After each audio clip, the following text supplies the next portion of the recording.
Sometimes when you get a revelation, a breakthrough on how to deal with the spiritual root of a problem, instead of just addressing mere symptoms that are affecting your health, your finances, your relationships, and you take action on the battlefield, sometimes things get worse. Maybe you get rid of an accursed object or an heirloom that was negatively impacting your children's physical health, and suddenly they plunge into a deep depression. Maybe you fast for your marriage and you get amazing clarity from God during that time, but then the arguments get exponentially worse. Maybe you pray a prayer of deliverance over someone who was struggling with spiritual oppression, and they get better, but then the bottom falls out of your finances. This is day 7 of 31 days straight of sharing principles from my book, Bending Bows of Bronze, Subdue the Enemy Under Your Feet. At day 7, it's a case study from our ongoing narrative of David about the dangers of wielding the enemy weapon of self-reliance, which we talked about yesterday. But in this clip, I want to focus specifically on the backlash that can occur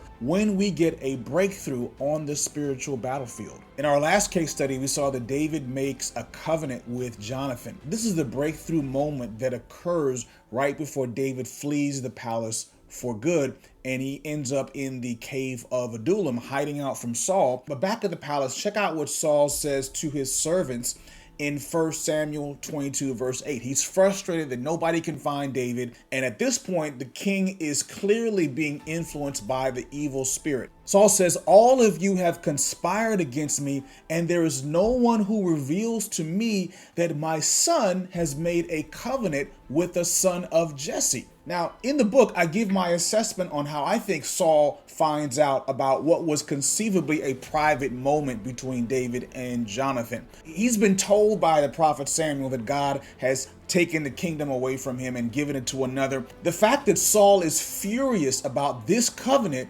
reveals that he is connecting David and Jonathan making this covenant agreement to the fulfillment of Samuel's promise to end his family's reign. So he is willing to wield the weapon of self-reliance in doing whatever it takes to stop that from happening and actually keep his throne. Saul interrogates the high priest Ahimelech, who he discovers had given David some food and some weapons when David was on the run. And in retaliation, the king orders a brutal murder of all 85 priests and burns down the entire city of Nob, killing men, women, children, and animals. We'll see much later in the book that this tragedy results in devastating backlash, not just affecting the victims that Saul killed in Nob, but also some serious consequences that David faces much later on in his reign. When you enter into covenant agreement with a prayer partner, which we talked about several days ago, you pray to break a generational curse. You always want to accompany that move with strategic prayers to close any open doors that leave you open and exposed to backlash. So in David's case, he got backlash because he was complicit in this tragedy.